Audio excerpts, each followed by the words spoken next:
And then, in my teenage years, did you maybe play a little hooky from school once in a while to come check out race cars going 220 in the turns? Yeah, you did. He can. And let's face it, nobody has three-peated ever. No, because every wise guy tells you can't bet Scheffler, the price is too low, and then he kicks ass the entire weekend. It's almost like Floyd Mayweather, where you can't get a glove on them. They're so quick. Yeah, wait till the whole team quits in July. That's the next step of this mess.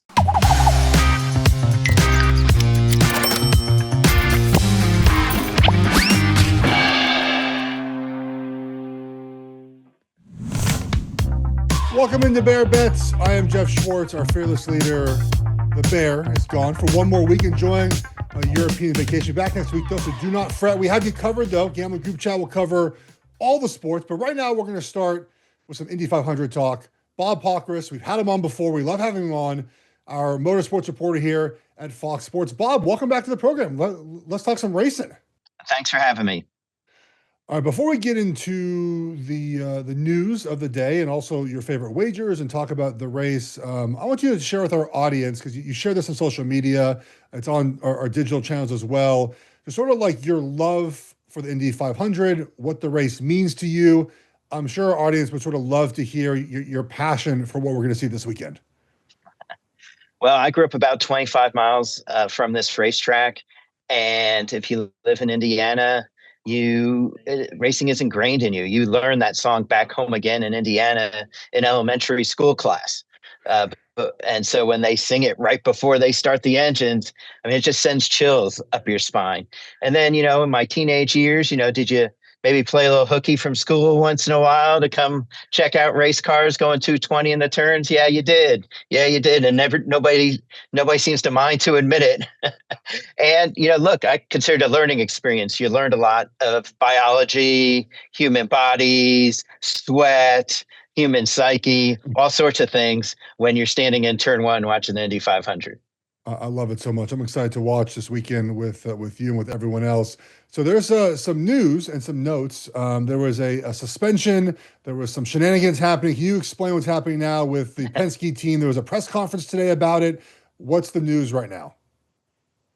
Well, so on Sunday, two of the Penske cars were found to modify a part that they're not allowed to modify. So two-time defending champion Josef Newgarden and Will Power will now start at the back of the field instead of starting 11th and 12th. Since then, Team Penske owner Roger Penske, who also owns the series and owns the racetrack, so you can imagine this is all gets very complicated when it comes to ethics and integrity.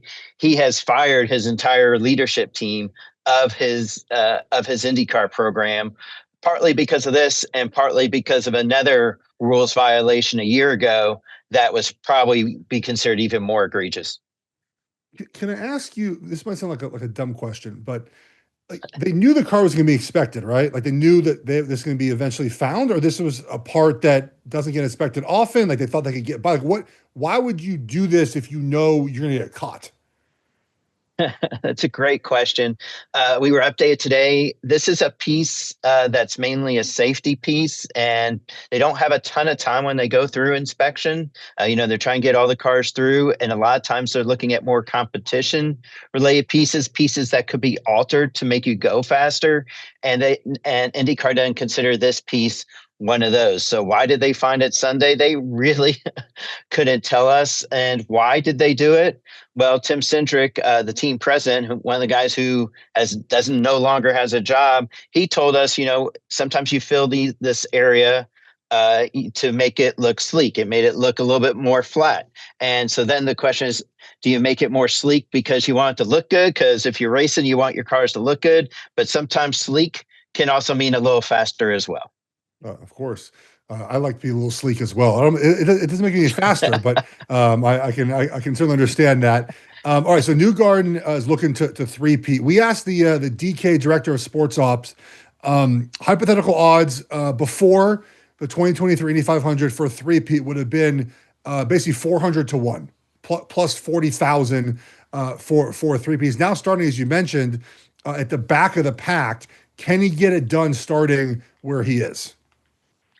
He can. And let's face it, nobody has three-peated ever. This is the 109th running of this race, and nobody has ever three-peated. So that's why your odds, I imagine, are not very good to do it.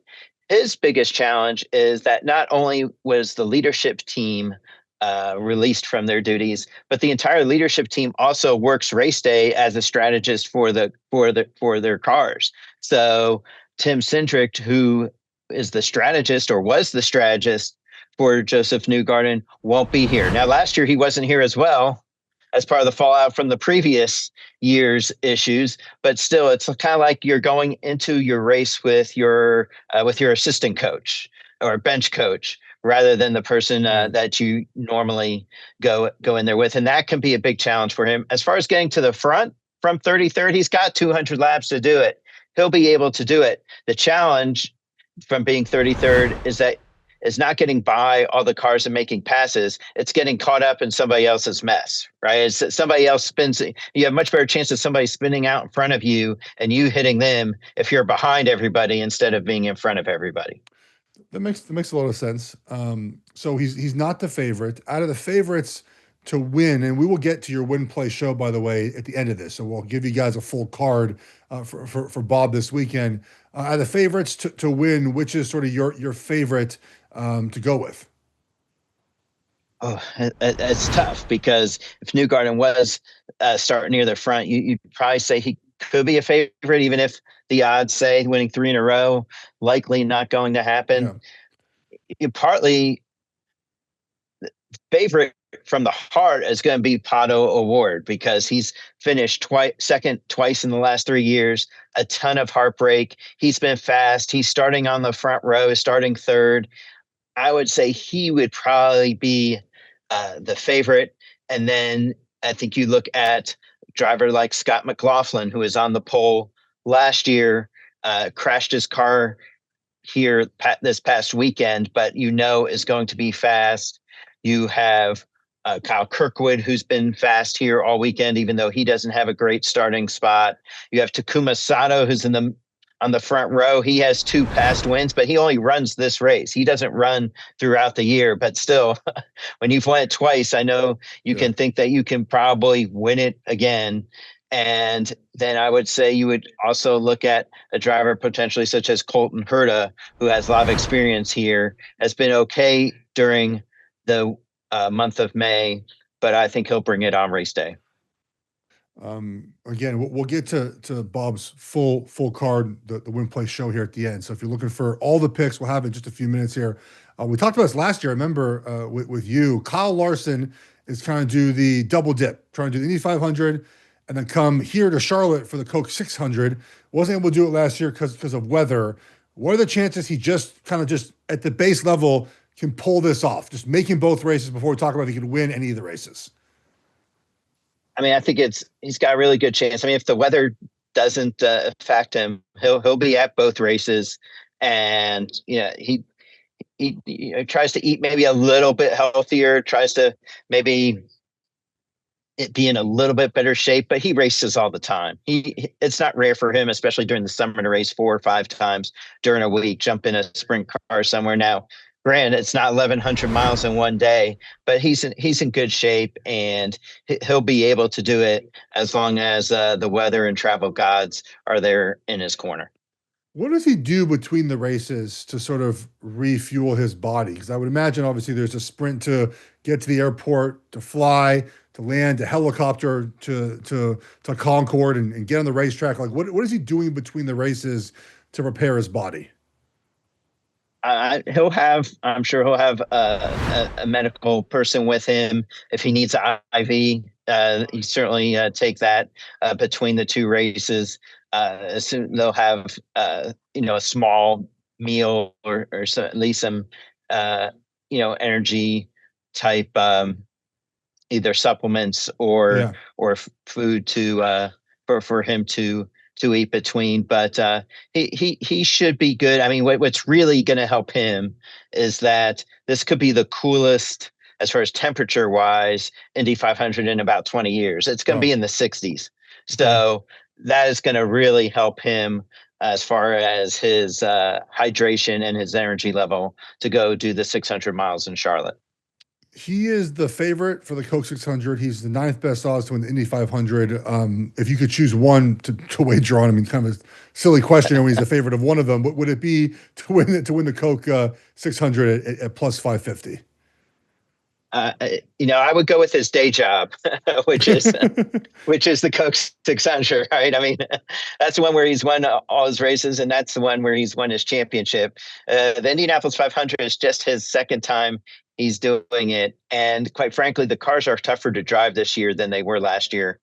They have a new engine system, a hybrid engine system that adds 100 pounds of weight to the rear of the car, and so the cars are a lot more difficult to handle, a lot more difficult to get the balance right to go fast. He's starting 19th. Last year he started 5th. I just think this go around, I'm not saying he can't finish top 5, top 10, but I think it's going to be a little bit different. It's going to be a more difficult road. Is there an underdog that you would like to back? I mean, how often do underdogs win these races, I guess, first off, and is there one that you would like to back?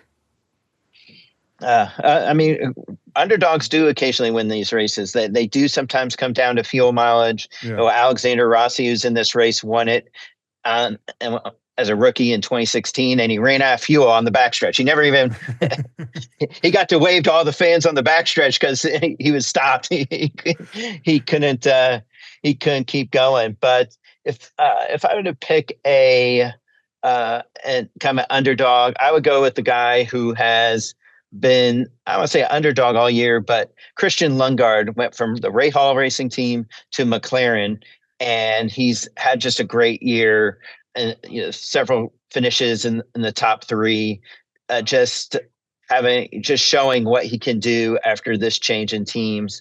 And he brings a lot of confidence to the table. I mean, his numbers here aren't great, but he's with a strong organization, and if he's up near the front, I wouldn't doubt that he'd be able to get it done. Robert Schwartzman is the first rookie to win the pole for the. I'm correct on this, right? The first rookie to win the pole since 1983, I believe. Is there a chance that he wins this thing, or just sort of first timers luck to win the pole, and that's the best we're going to get this weekend from him? Well, I wouldn't call it luck to win the pole. Some people would say being a little naive of what potentially could have happened, and not having hit the wall yet played a role in his ability to win the pole. But this isn't just him being a rookie here at Indianapolis. He has never raced on an oval in his entire life. He's a road racer from Europe, former F1 reserve driver. He knows how to handle a race car. He knows how to go fast, but he's never done 200 laps in a race. He's never driven on oval. He's never done, even like pit stops the way you do, I would say, kind of here at Indianapolis. Just the speed that you're taking, the speed that you're going before you hit pit road. So all of that is going to be new. I mean, it would be an incredible story if he won, but I would say he would definitely be a long shot to win this race. You mentioned not hitting the wall, and I saw there was a crash that happened in qualifying where like a piece of the asphalt got like ripped up, like an actual, like a big gash. How do they just come in with like asphalt and like pack it in there and then just like hope it dries fast? Like, how do they fix something? It wasn't just like a small, it was a legitimate like gash in the race. How quickly can they fix that to get qualifying back up and running? Yeah, they fixed it in about 15 minutes or so. It was, they do have like, a fill that you would like just put on the highway. I don't know whether it's like an epoxy or some sort of quick drying epoxy that they stick in there, and then they're able to they put a little, tar on top and heat it up and get it to settle quickly. But yes, they are prepared for that if it does happen during the race. Again, took them about 15 minutes. If it was a little bigger hole, it'd probably take them. We saw the Daytona 500 one year, right? For about 45 to 60 minutes to repair a hole in the track. The video they had of that was like so close up too. It was so cool to see them to work on in real time. Hilo Castroneves going for his fifth Indy 500 championship at 50 years old. 19th best odds here, plus 3,000. Would you throw a little sprinkle, a little pizza money on him to get this fifth championship? Sure. I mean, he hasn't been all that happy with his car this month of May, but again, he's won it 4 times. He knows how to win. He knows how to manage the races. And, and everybody wants to see him climb the fence again, right? If he wins. So I would say his experience would be something that can help him. I think he would need a little bit of luck to win. He would need probably some of the other favorites to have issues, but I wouldn't count him out because he's got his 4 Indy 500 trophies, and he's got a mirror ball trophy as well from Dancing with the Stars back in the day. So if he needs to dance his way through the field, I guess he'd be one that you think can do it. All right, Bob, it's showtime. Win, place, show for the Indy 500. What do you got for us? I'm going to go with Pato O'Ward for win. Okay. That might be a little bit of the heart talking, but again, second in the last 3 years. He's come so close, and he's so relaxed. Even though this place, it amazes me how much he loves this place, considering it hasn't loved him back all that much. Second, I would go Scott McLaughlin, starting 10th. Yes, he will have a different strategist as part of all the Penske changes, but he will have a fast car here, and he's been fast all month. A grand car that he had been fast in is now trashed from a wreck, but I still think he will be good. And then show, I'm going to go with Álex Palou.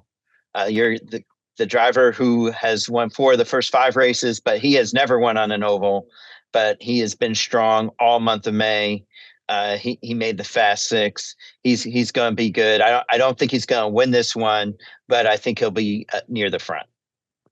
All right, Bob, thank you so much for joining us. Where can we find your work this weekend so we can keep track of what's happening on the racetrack? Yeah, you can follow me on socials at Bob Pockrass or on the Fox Sports website at foxsports.com/IndyCar.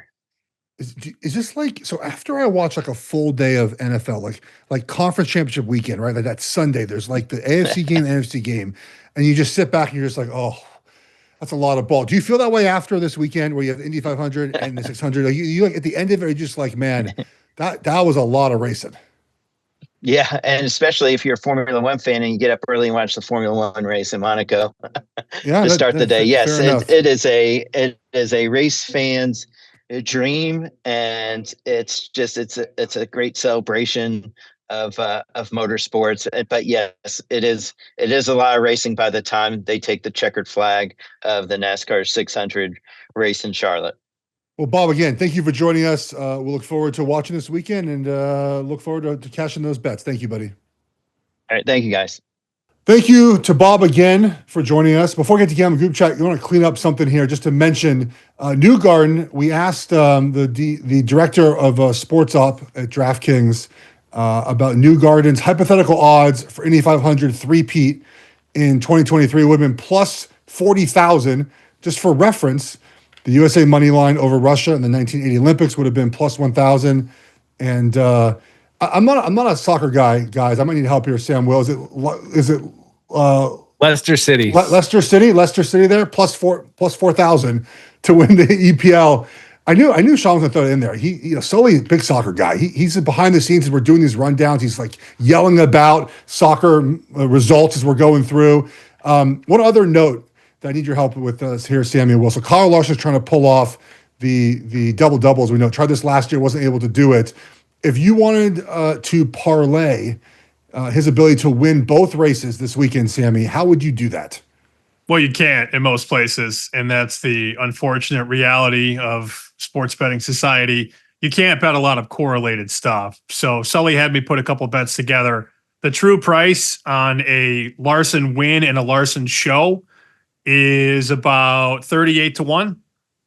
Now, him to win, the double win, true price probably about 125-1. The issue, DraftKings, FanDuel, BetMGM, they know you're going to bet it. And they know that shows like this will talk about it and people will just pile on. So the liability gets out of hand. And if it actually happens, they lose a lot of money. But this is not the first sport or first athlete where you can't crisscross on. Yeah, and we talk about this sometimes when there's like a big football game late in the college football season of just, parlay this team with his Heisman odds, because if he wins, then his Heisman odds are going to jump. Once in a while, you'll catch these books with their pants down, and you can do it at a book here or there. But for the most part, it's they're on to us, and you can't really do it. All right, guys, moving along from the IndyCar talk here. We're talking about the things that we normally do again. We'll do some NFL. We'll get some college football. Have a fun little cross-sport thing in college sports. Let's start out with some NBA action. Game 1 happened last night. Thunder dominate the Wolves. Will anything change in your mind? Any wagers change based off of Game 1? I was surprised that the consensus was, and I heard this from so many people and people I respect. I'm curious, Sammy and Geoff, you heard the same thing. I can't believe this line. This line is disrespectful to Minnesota. This line's out of whack. I didn't feel that way. I felt the big price on the Thunder was justified. I picked OKC in 6 just because it was plus 500. I was torn between 5 and 6. Maybe we'll still get there, but I thought OKC in 6 was a very optimistic outcome for Minnesota.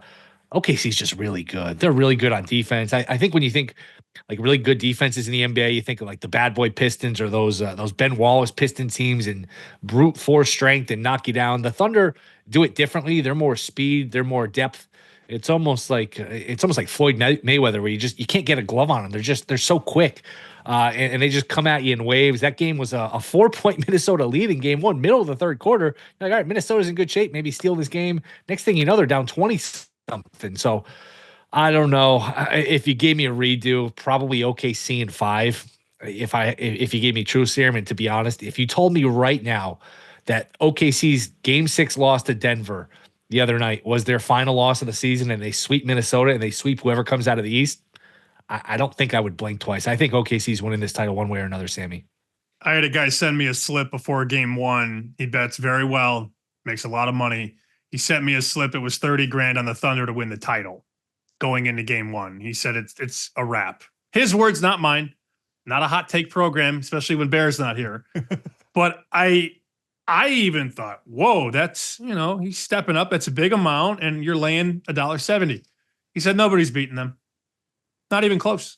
And I think we put a lot of stock into Anthony Edwards, who I really love betting on, and I think he's an awesome player, and he's the future of the league, one of the pieces. They beat the Lakers, who stink. Yeah. And they faced the Warriors without Steph for most of that series. Oklahoma City just got pushed by a champion. Oh, Denver's not that good. Denver won a championship recently. It's tough to put out Denver. Jokic is also unguardable. So who's unguardable on Minnesota? All they do is shoot threes. They shot 83 shots, 51 from 3 in Game 1. Did you see the points in the paint? At one point, it was 52-18, Oklahoma City. And I think Will nailed it. Nobody's talking about this with the Thunder. Their defense is insane. And I think that the pace that they make you play at and the pressure they bring, but also if you get past their wings, you got to get through Holmgren or Hartenstein or both. It's like you're going through a lane of rubber bands. It's like the super inflatable man from Family Guy. Like it's impossible to penetrate that for 4 quarters. And their defense is finally getting its flowers. I saw Bob Pockrass tweet, "This is one of the best defenses I've ever seen." He's not one for hyperbole. Anyone have a strong take on the free throw merchant and the ability for us to watch OKC play? Because, look, I think I've complained to you guys about it before with Brunson specifically. Like, I don't like watching guys who specifically sort of search out fouls, but they're going to call it. It is the game. You get 2 points and maybe you get 3, right? I mean, SJ was able to do that. Will, is it ruining the game for you to have to watch the free throw merchant out there from the line? I don't love it. I don't love it. And if you're one of these people who drives you crazy, well, I got news for you. Don't turn on New York versus Indiana on Wednesday night, because Brunson's even worse. SGA at least makes an attempt to look at the basket and try to score, or pretend to try to score. Brunson is basically, if you're wearing an opponent's jersey in the stands, he'll go in the stands and bump into you and puke up a shot and ask for free throws. It's bad. It's really bad. I don't know what the answer is. I mean, these guys, it's tough on defenders. It's almost like playing corner in the NFL, where it's just tough. You can't put a hand on them if you're trying to catch them from behind. They just pump the brakes and they bump into you from behind. You stick an arm out or a hand out. I mean, here's the thing is about being a defender. You have arms. Your arms have to be somewhere. And you just, if I go into your arms and go up for a shot, it's going to be a foul. I don't know what the answer is. I really don't. But look, it's going to be something. Minnesota, you could tell it was annoying them. You could tell it was kind of a point of contention for them going in. I'm sure they're going to be pleading for a better whistle in game 2. And here's the thing about game 2. Again, we don't want to hot takes and hyperboles. Kind of have to get game 2 if you're Minnesota. Otherwise, you just look at the math of it. And I know the old saying, a series doesn't start until a road team wins. If you don't win game 2, now you're looking at an OKC team that you have to beat 4 out of 5, Sammy. It's going to be tough. But to get back to your original point, no, I don't love the free throws, but I don't think it's going anywhere unless they really legislate it out of the game, which I don't know how you do that. I'm all for the nostalgia. And I think a lot of us of a certain age go back to those playoff series in the 90s with the Knicks and the Pacers. Well, I look at it as a Bulls kid. I had to watch the Bulls go through the Knicks and the Pacers in different parts of the 90s. But you do feel that Patrick Ewing, Reggie Miller, that Pat Riley, Larry Bird, Mark Jackson playing on both sides. You can hear Round Ball Rock, right? But if you go back to a lot of those games, guys, 88, 86. Oh, yeah. Brutal. 90, 78, 90 to 82. The defense was better, but the shot making is just so much better these days. I know we have that debate all the time. They shoot too many threes. Well, try watching a Heat Knicks game from 1995, Will, where it was the first of 70. 100%. I agree. All right, Sammy, we'll start with you here. Pacers, Knicks start tonight. I think it feels like a 7-game series. Maybe 6 games at the most. Is there a total series amount of games? Is there a side you like here to win the series? What are you eyeing so far? I just don't think home court is that important to either team. And you look at what the Pistons were able to do against the Knicks a couple of times. I know the energy's there. Every celebrity that's ever went to a Knicks game is going to be on the floor. We all understand that. But from a pure number standpoint, I have the Pacers favored. Like if this was if every game was on a neutral court, which it's not, I would have the Pacers as a slight favorite. And I don't think that the home court should be, like 60, 70 cents.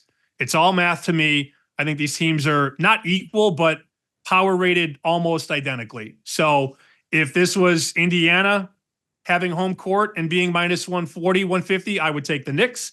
If the Knicks are favored, which they are, I just take the Pacers to win the series. I think Indiana's going to get one of the first 2, and then you're in a decent spot. But this feels like a longer series where all these games could be very close in the fourth quarter. It should be a much better series than the one out west. I like Knicks in 7 plus 400. I think it's 2-2 after 4. I think it's 3-3 after 6. And I think game 7 is probably a close game with, tied with 4 or 5 minutes to go. I just think these teams are about as close as you can get. If Indy had home court, I'd probably pick Indy in 7. I just think at the end of the day, Brunson's brilliance at the end of these games is a tiebreaker. Home court, even though we might overrate it at times, is a tiebreaker. And the offensive glass, I do think with Mitchell Robinson back, there's a brute force strength, toughness element to the Knicks that they maybe haven't had all season. So, look, the Knicks were going to beat them last year. The Knicks were up 2-0, and they were leading game 3, let that get away, got absolutely obliterated in game 4. And then by the time that series got to games 5, 6, and 7, the Knicks just ran out of bodies because Thibodeau, this is a Chicago guy. Thibodeau just runs these guys into the ground. Little time off for the Knicks, little healthier this time around, little more of a well-balanced team, different team. I wouldn't be shocked at all if Indy wins, but I like the plus 400 payout on the Knicks in 7, just because if you get to a 7th game, all of a sudden, Geoff, you have some maneuverability. Yeah. You can take the Pacers plus the points. You can wait for a live number. You can let it ride. There's a lot of different things you can do. Over 5.5 games is minus 170 at DraftKings. I'd be shocked if this is a 4 or 5 gamer. I really would. So that's a lot of juice to lay for some people, but I'm okay laying it. I think we're looking at a good series, a long series. I'll go Knicks in 7. I like that 4-1 payout. I just don't know how would it be a 5-game series. Like I don't know what would have to have the Knicks would, I guess, just have to win the last 5 minutes of every game essentially. But there'll be games Indiana makes 22 threes, right? Will, there's going to be games where the Knicks don't shoot well. I mean, the Knicks didn't shoot well for the first 3 games in Boston, or the first 3 games of that series, and still managed to win obviously 2 of them. But that could happen again this series, and we've seen Indiana in the postseason be able to elevate their ability to score. And Halliburton had 20 points combined, 15 points combined over, I think, games 4-5 of last series, or 3-4. Like there are times he goes away too, and obviously if that happens, then the series will go a lot longer. Will, I know you dabble in the player props daily. Any players you've eyed in this series is impactful, or being able to sort of look at their props and think I can get that down most games? I don't think it's square, but I don't think that the Pacers defensively have a great matchup from a schematic standpoint for Brunson. I guess they'll start with Nembhard. I don't think Halliburton can do the job. I think Brunson's going to have some big games. I tried to look back at the regular season matchups, which is, you guys know this. That can be a fool's errand in the NBA because sometimes the games are a long time ago. There have been trades, who played, who didn't. More often than not, the answer is when you're looking at who played and who didn't. A lot of guys didn't play because it's just the nature of the NBA now. So I would look at Brunson overs. I think he's going to have some big points nights. And Mitchell Robinson, will the Pacers continue this Hacker Robinson thing, Hack-a-Shack on Mitchell Robinson? Because without seeing what he's lined at, if that's a strategy, even if he goes to the line, 12 times and hits half of them, you can get a cheap 6-7 points that way. So those would be a couple I'd be looking at, Sammy. If you look at the market for conference MVP in the East, it's just this series, by the way. It's not like the whole Eastern Conference playoffs. So Towns has taken some money. He's down to about 10-1 now at a couple shops, and he ate them alive in the regular season. Go back and look at the stats. I mean, Towns did very well. We had a guy on our show this morning give out Nembhard at 100-1. Ooh. Look, it's probably, Jeff, it's probably going to be Brunson or Halliburton.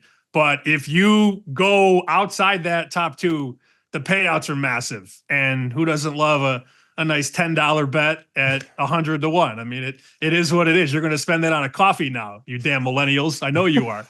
Get some more caramel syrup in there. It's like $12 for a coffee. Let me make one point before I confuse myself. Brunson's the best player. And I don't have any of these teams great. Right? Like the Thunder are great power rating wise. The Knicks and Pacers are not. If the best player, Brunson, does his thing, the Knicks probably win. But I also feel like if they don't put Indiana out early, the minutes, the mileage, that all adds up. Guys, I spent years around Tibbs in Chicago and watching Joakim Noah and Luol Deng play 42 minutes a night through the playoffs. Like they'd have their feet in ice buckets after every game, and then it's game 6, it's game 7. All right, I need 45 tonight, Joe. Like it's not easy. So if you let the Pacers hang around, they have a deeper bench, they have more players, more versatility, and the minutes aren't going to be as mild. Not going to be as much for the Pacers. So I think the Knicks have to throw that first punch or two and try and knock the Pacers right out of the ring. Will, Mitchell Robinson, game 1, 5.5 points, plus 100 on DK right now. Over, plus 100. Is it worth a shot just because if they do the Hack-a-Shack thing, you're probably going to get it that way. And if he doesn't, you probably have a fair line. Just offensive rebounds. I mean, who on the Pacers is gonna get in there and hassle with them? I think that's the question is how much does he play, right? The matchups were favorable last series, but he could get that alone on dunks and putbacks, right? 6 points, get fouled a couple times. I mean, he's not going to probably make as many foul shots, right? Unless he all magically learned how to shoot all of a sudden, because that was quite remarkable in that we had 6 for 6 one game, which seems like unattainable this series. We need Mitchell Schwartz, your brother, has done a good job helping these golfers with their swing via social media. Maybe he could work with them on his free throw stroke while he's at it. I love this. Did any of you guys get down on Scheffler, by the way? I managed to get plus 350 on Saturday morning. No, because every wise guy tells you can't bet Scheffler. The price is too low. And then he kicks ass the entire weekend. And you're going, oh, I was going to bet that guy. But every sharp golf guy told me not to bet him, so I didn't do it. I think he's like plus 200 to win this weekend, which you know what I'm talking about, ridiculous. Will. We know the same guys. I send a slip like Rory at the Masters off. Can't bet 7-1. He gives me a guy at 40 that misses the cut. It's like it's the same thing. Every major, the good players usually win.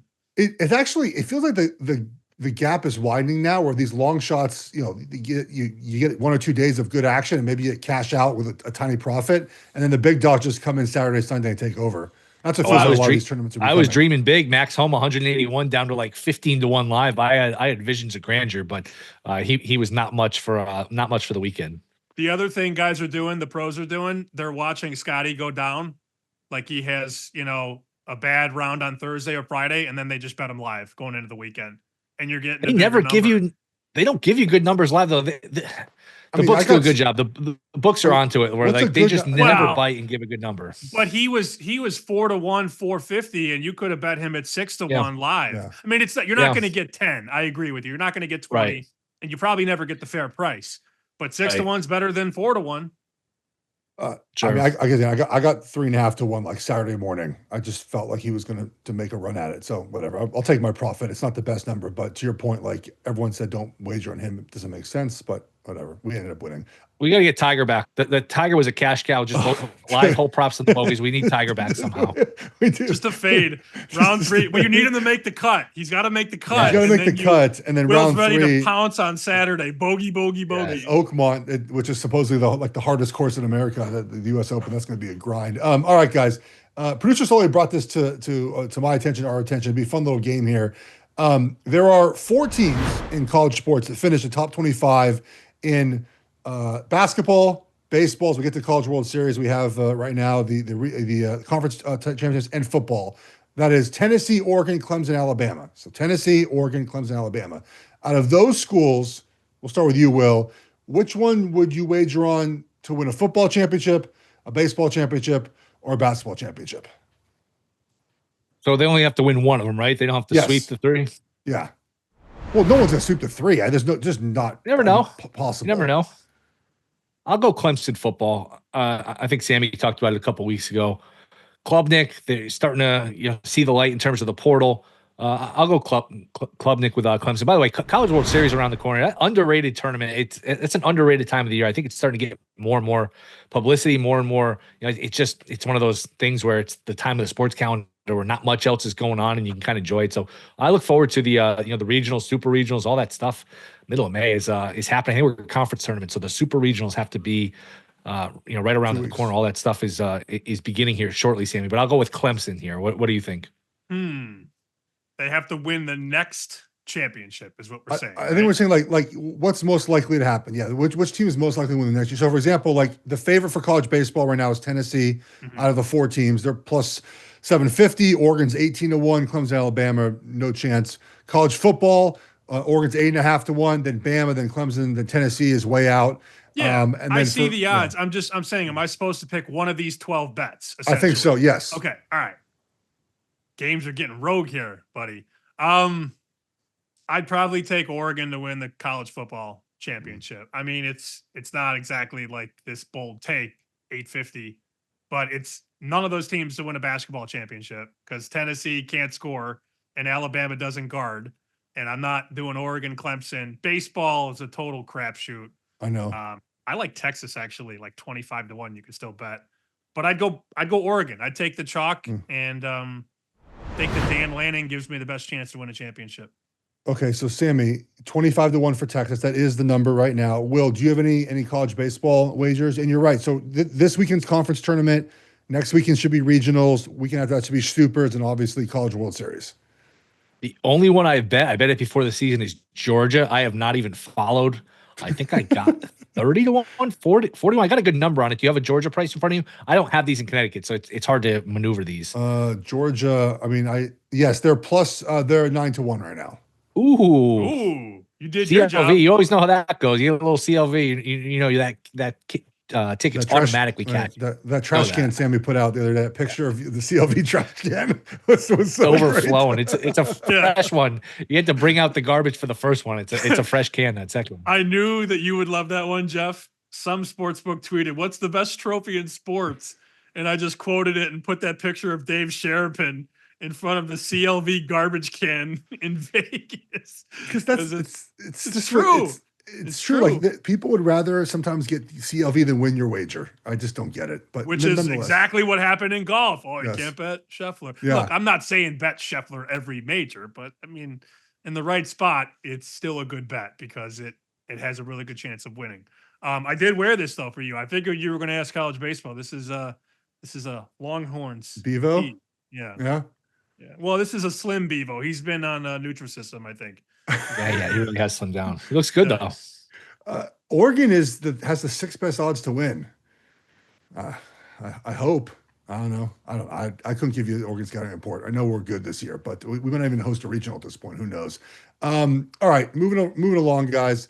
NFL schedule release. I don't know how much you guys like it. We obviously know what teams are playing who, but now we know the order. And the before we get to wagers, one thing I want to. I think the rest advantage thing is way overblown. We see social media accounts, Twitter accounts to talk about this team gets this amount of rest and that team. The same teams win 12 games every year. What does it matter, Will? I don't look into this rest thing at all. I think it's just something that's fodder to complain about the NFL scheduling. The better teams sometimes have rest advantage, sometimes they don't, but the better teams are able to mitigate that. That's not a problem for them. I don't understand why we make so much of rest advantages when it clearly has not really shown to matter when it comes to the regular season results or the postseason results. I generally agree with you. The one pushback I would say is San Francisco was at a real rest disadvantage last year. And maybe there's a cumulative effect where you're going to the conference title game, you're going to the Super Bowl year after year, then you got a rest disadvantage. And maybe one year the stuff hits the fan and you look tired and old and hurt. And San Francisco looked tired, old, and hurt last year. Maybe there's a cumulative effect, but generally I do think it gets a little overblown. And it's not like the books don't know this stuff. The book bakes it into the market. That being said, as far as the schedule, I did make a couple schedule-related bets. San Francisco over 10.5 wins at plus money, I think is a good bet. I think that's a really good schedule for them, a favorable schedule. Giants under 5.5 wins. My goodness. Show me that schedule and show me the 6 wins. And you know what? You can have my money. At Commanders, at Cowboys, Chargers, Chiefs, all the NFC North teams, Eagles twice, 49ers. They're plus 600, have the worst record, Sammy. I think that's a good number, especially Shane Daboll, the GM, the coach, both on the hot seat. Daboll can be a combustible personality from all reports to begin with.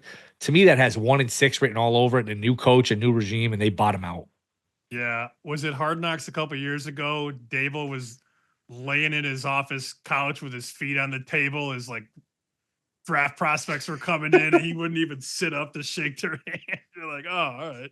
That makes a lot of sense. That Giant schedule is brutal.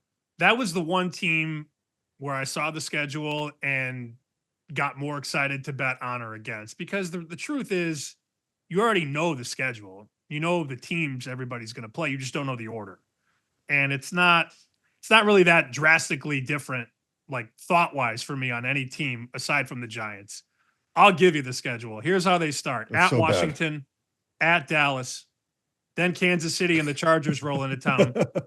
Then it's at New Orleans, where you're still probably a dog because you stink, and you're probably 0-4.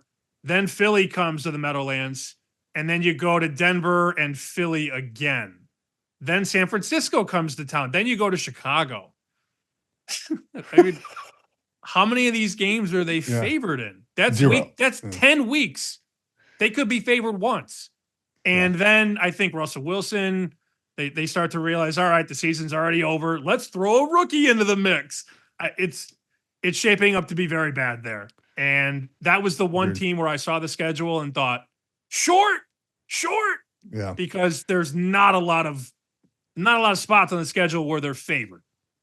The Giants one is interesting because they were 1-8 in one-score games last year, and typically the next year that at least gets to average, right? 4-4, somewhere around there. But they might not actually play close games this year, so it might not matter, right? Because you would think that that eventually reverse itself, and that gets over 5.5 to me, right? But you just mentioned the schedule. How many games are going to be within 7 points with 4 minutes left? Not many of them, I would imagine, unless the Chiefs obviously BS all the time, but I just don't see that being the case.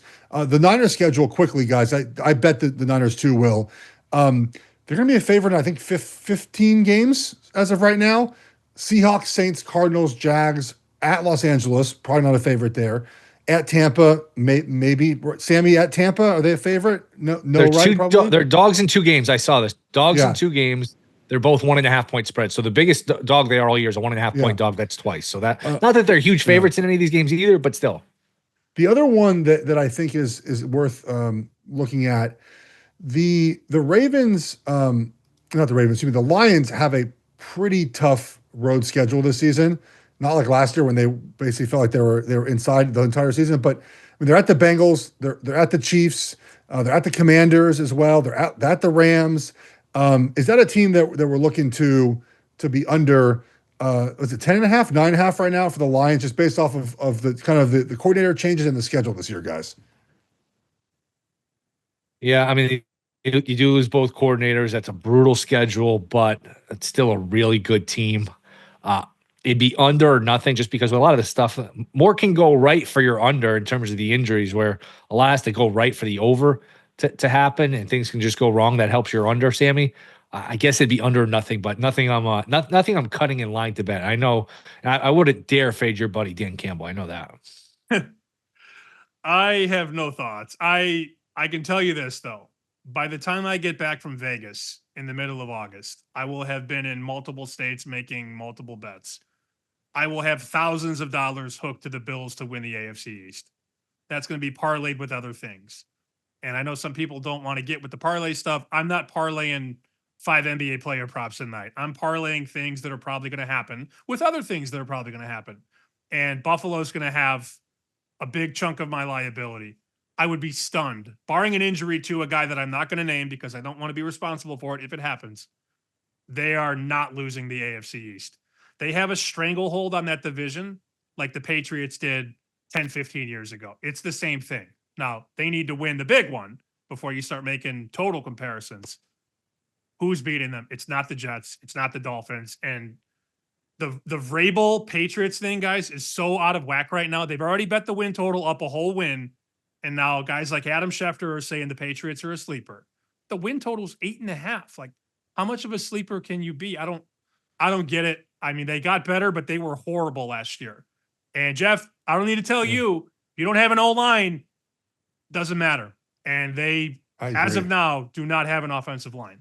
It feels like an easy team to fade the public on, right? The public, I think, is all over the Vrabel coming in and making this team tougher. And they also don't.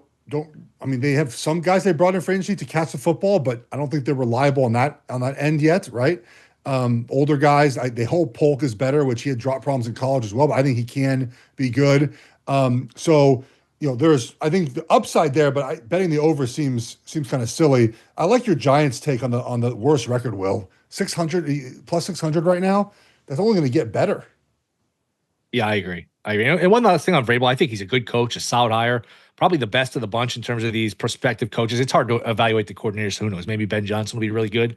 But people talk about Vrabel like he won 2 or 3 Super Bowls. He pulled off a couple upsets. This idea that Vrabel is like Vince Lombardi, I think is a little bit overstated, even though I do think he's a solid coach. They've spent money on defense. That much is obvious. They brought Milton Williams over from the Eagles. They brought a couple other guys over. The defense will be better. But this team won 4 games last year, and the quarterback doesn't know how to win yet, playing behind a line that doesn't even block. So just be careful. They might, you know what? They might cover a lot. They might be in a lot of games. Yeah. But there's a difference between covering games and winning games outright. Speaking of the Patriots, Sammy's theory about the name spelled incorrectly, it's getting more traction. I'm not going to lie, Sammy. Your theory is starting to make a little more sense as more news comes out. All right. Let's move to what do you mean by that? Nothing at all. Okay. Let's move to look. Congratulations, though. If they are happily engaged, good for them. All right, moving along. You live in North Carolina. You think you'll be invited to the wedding? You're a former NFL player. And I mean, I sort of work with Mike. I actually never did. I don't think. I don't know we ever crossed paths at Houston. You did. You and Mike are boys. You probably get an invite. I'll let you know.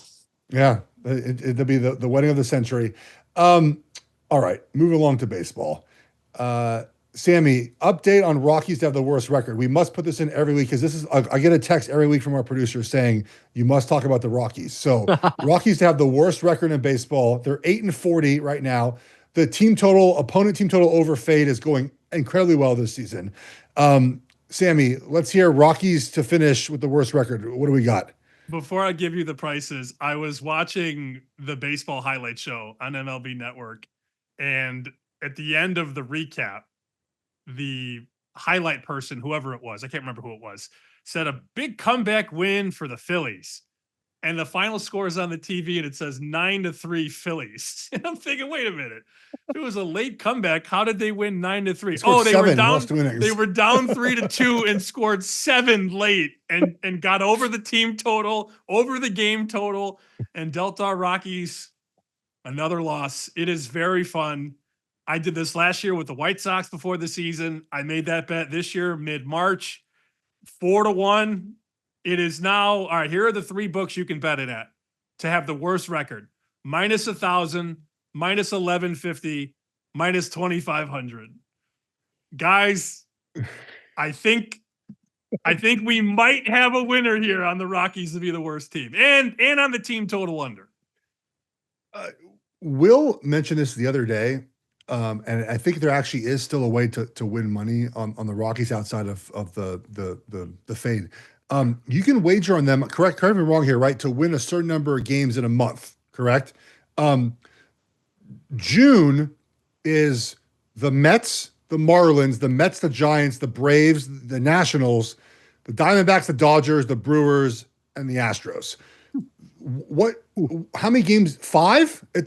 They've won 8 so far this season. They put up 8.5 in May, and they're not going to get to 6. So I'm guessing June is going to be a little bit lower.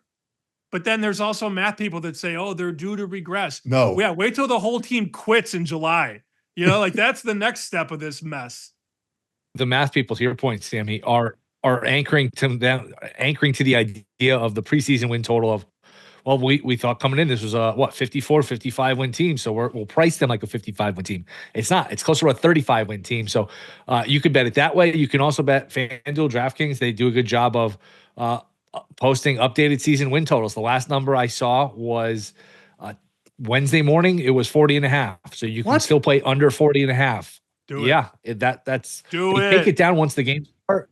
I still think, look, I've got plenty of unders. I think adding more unders, if you had to go under or over 40.5, I think under is clearly the way to go. Let me ask you guys, I'm curious what you think. What number would you need to see where you actually said, you know what, I'm going to bet the over for Rockies wins? Obviously, 19.5, 20.5, they're probably going to win in the 20s or 30s, we would think. But what number would you need to actually go over?